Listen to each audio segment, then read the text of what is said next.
अपना भविष्य नहीं बदल सकते, लेकिन अपनी आदतें बदल सकते हैं और निश्चित रूप से आपकी आदतें आपका भविष्य बदल देंगी। अपने कार्य में सफल होने के लिए आपको एकाग्रचित होकर अपने लक्ष्य पर ध्यान लगाना होगा। बारिश के दौरान सारे पक्षी आश्रय की तलाश करते हैं, लेकिन बाज बादलों के ऊपर उड़कर बादलों को ही अवॉइड कर देते हैं। समस्याएं कॉमन है, लेकिन आपका एटीट्यूड इनमें डिफरेंस पैदा करता है। असली शिक्षा एक इंसान की गरिमा को बढ़ाती है और उसके स्वाभिमान में वृद्धि करती है। यदि हर इंसान द्वारा शिक्षा के वास्तविक अर्थ को समझ लिया जाता और उसे मानव गतिविधि के प्रत्येक क्षेत्र में आगे बढ़ाया जाता, तो ये दुनिया रहने के लिए कहीं अच्छी जगह होती। प्रज्वलित मन के खिलाफ कोई भी प्रतिबंध खड़ा नहीं हो सकता। मुझे पूरा यकीन है कि जब तक किसी ने नाकामयाबी की कड़वी गोली न चखी हो, वो कामयाबी के लिए पर्याप्त महत्वाकांक्षा नहीं रख सकता। भ्रष्टाचार जैसी बुराइयां कहां से शुरू होती है? ये कभी ना खत्म होने वाले लालच से आती हैं। भ्रष्टाचार मुक्त नैतिक समाज के लिए लड़ाई इस लालच के खिलाफ लड़ी जानी होगी और इसे मैं क्या दे सकता हूँ की भावना से बदलना होगा। मेरा संदेश विशेष रूप से युवाओं के लिए है कि वे अलग सोचने का साहस रखें, आविष्कार करने का साहस रखें, अनदेखे रास्तों पर चलने का साहस रखें, असंभव को खोजने और समस्याओं पर जीत हासिल करके सफल होने का साहस रखें। ये महान गुण हैं जिनके लिए उन्हें जरूर काम करना चाहिए। जब हम बाधाओं का सामना करते हैं, हम अपने साहस और फिर से खड़े होने की ताकत के छिपे हुए भंडार को खोज पाते हैं, जिनका हमें पता नहीं होता कि वे हैं। और जब हम असफल होते हैं, केवल तब एहसास होता है कि संसाधन हमेशा से हमारे पास थे। हमें केवल उन्हें खोजने और अपने जीवन में आगे बढ़ाने की जरूरत होती है। विज्ञान मानवता के लिए एक सुंदर उपहार है, हमें इसे विकृत नहीं करना चाहिए। मुझे बताओ कि यहाँ मीडिया इतना नकारात्मक क्यों है?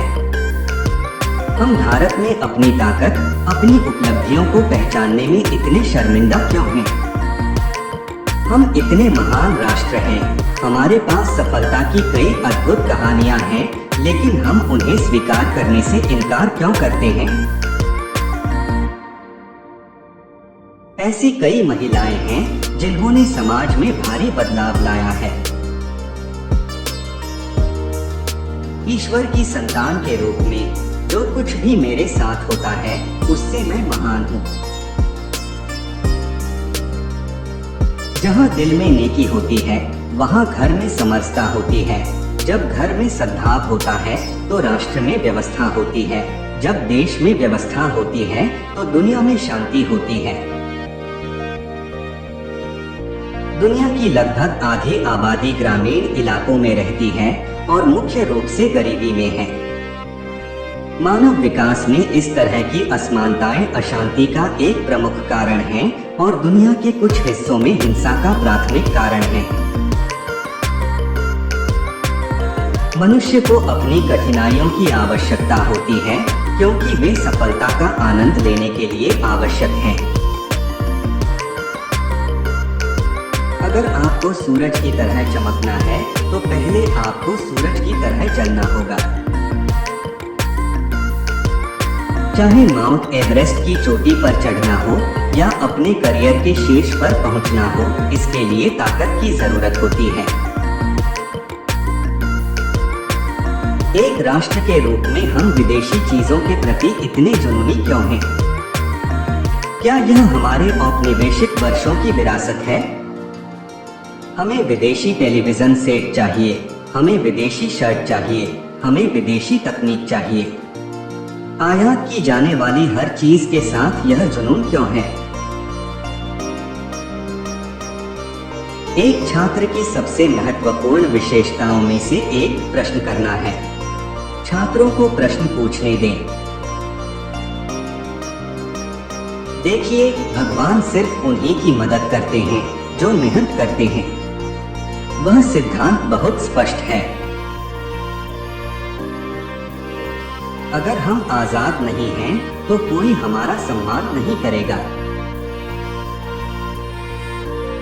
अगर कोई देश भ्रष्टाचार मुक्त और सुंदर राष्ट्र बनना चाहता है, तो मुझे लगता है कि 3 प्रमुख सामाजिक सदस्य बदलाव ला सकते हैं। वे माता, पिता और शिक्षक हैं। भगवान हमारे निर्माता ने हमारे दिमाग और व्यक्तित्व महान संभावित शक्ति और क्षमता में संग्रहित किया है। प्रार्थना हमें इन शक्तियों का उपयोग और विकास करने में मदद करती है। मुझे एक नेता को परिभाषित करने दो। उसके पास दूरदृष्टि और जुनून होना चाहिए और किसी भी समस्या से नहीं डरना चाहिए। इसके बजाय उसे पता होना चाहिए कि उसे कैसे हराना है। सबसे महत्वपूर्ण बात यह है कि वह ईमानदारी से कार्य करे। युद्ध कभी भी किसी समस्या का स्थायी समाधान नहीं होता। अपने मिशन में सफल होने के लिए आपको अपने लक्ष्य के प्रति एकाग्रचित होना चाहिए। एक बड़ा लक्ष्य होना, ज्ञान प्राप्त करना, कड़ी मेहनत और लगन, इन 4 चीजों का पालन करने पर कुछ भी हासिल किया जा सकता है। जब तक भारत दुनिया के सामने खड़ा नहीं होगा, कोई भी हमारा सम्मान नहीं करेगा। इस दुनिया में डर का कोई स्थान नहीं है। ताकत ही ताकत का सम्मान करती है।